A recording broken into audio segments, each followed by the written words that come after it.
Laissez-moi vous parler de Joseph Farc. Et je vous demande laissez-moi une vous chose. parler de Joseph Farc, qui est un rescapé de la rafle du Veldiv, qui a dit dimanche. Je suis d'accord. Laissez-moi vous parler. Laissez-moi vous parler de monsieur. Je suis d'accord. Laissez-moi vous parler de. Mais laissez-moi, monsieur Dupont-Aignan, me parler. Mais monsieur Dupont-Aignan, laissez-moi vous la salissure des médias français à l'égard de gens qui défendent leur intégrité physique. Et s'il y a eu des abrutis, je les condamne totalement. Et vous le savez. Laissez-moi 10 secondes. Vous les avez montés en épingle. Monsieur Dupont-Aignan. Montés en épingle. Pourquoi vous êtes venu ce matin alors? Pour défendre devant les Français une autre idée de l'information. Monsieur Dupont-Aignan, laissez-moi 10 secondes. 10 secondes. Mais je vous en prie. 10 secondes pour vous lire ce que disait Joseph. Il a raison. Mais laissez-moi 10 secondes, monsieur Dupont-Aignan, c'est quand même incroyable.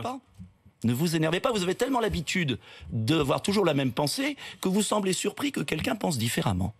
Eh bien, je vous le dis, nous sommes des millions à penser différemment. Et vous ne m'empêcherez pas de parler différemment, de m'exprimer différemment. C'est moi que vous laissez pas 10 secondes pour que je vous lise une phrase. Allez-y. Mais laissez-moi. Je vous laisse. Monsieur Joseph Farc, rescapé, mais laissez-moi parler. Joseph Farc, rescapé de la rafle du Veldiv, qui dimanche a raconté qu'il a pleuré. Il a pleuré et il a dit ceci. C'est le devoir de tous de ne pas laisser passer cette vague outrancière, antisémite, raciste, qui rôde. Est-ce qu'en empêchant, vous ne m'avez même pas laissé vous poser des questions sur ce qui s'est passé ce week-end, est-ce que vous ne laissez pas passer, je ne dis pas que vous en faites partie, est-ce que vous ne laissez pas passer cette vague raciste qui rôde en refusant de voir des éléments extrémistes des manifestations auxquelles vous avez participé? Ce que vous dites. Je suis l'un de ceux qui a toujours condamné.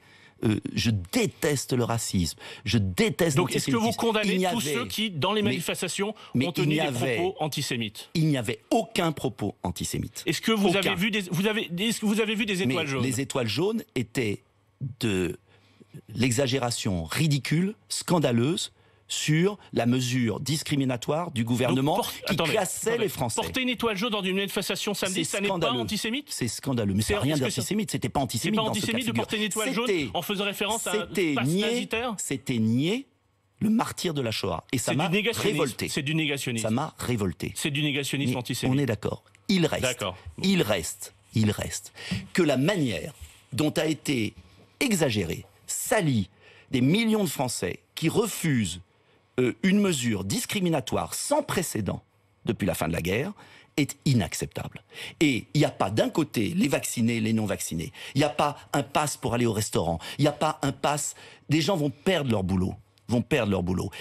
Pour se voir imposer un vaccin alors qu'ils ne risquent rien du Covid.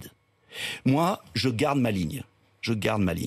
Vaccination pour les gens fragiles. Non, monsieur ciblée, l'interview est terminée. Et je pense vraiment que vous devriez écouter la vague qui monte de Français qui n'en peuvent plus d'être toujours stigmatisés parce qu'ils pensent différemment. Je note que vous ne m'avez pas laissé tranquillement lire la phrase de Joseph Farc et que vous avez préféré parler pendant ce temps-là. une affaire d'État. Mais je vous remercie, monsieur Dupont-Aignan, d'être venu ce matin. Et moi, je vous remercie de m'avoir invité. Mais on n'a pas parlé. Car c'est bien de montrer autre chose. Même si vous mettez en cause le travail des journalistes, qui est toujours dangereux dans une démocratie. La manière dont les journalistes français ont couvert cette manifestation, je maintiens. Et il y avait beaucoup de journalistes dans la manifestation. Mais justement, il y avait plein de journalistes de BFM TV qui ont vu, notamment, et on a donné la parole à tout le monde. C'est pour ça que vous étiez là ce matin. Eh bien, je vous en remercie d'avoir rattrapé la couverture de ce week-end. 8h30.